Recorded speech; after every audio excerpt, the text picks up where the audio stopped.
Поставку нового оборудования ждут в Институте биологии Коми-научного центра. Среди самых долгожданных новинок – биореактор.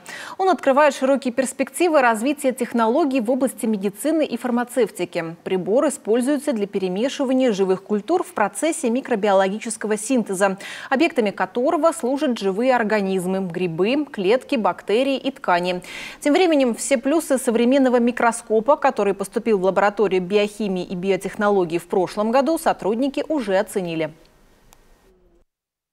Нам приобрели вот этот замечательный микроскоп с системой визуализации, который очень сильно упрощает нашу жизнь. Почему? Потому что он оснащен комплектом объективов, который позволяет не только первично диагностировать, но и изучать объекты в проходящем свете без окрашивания.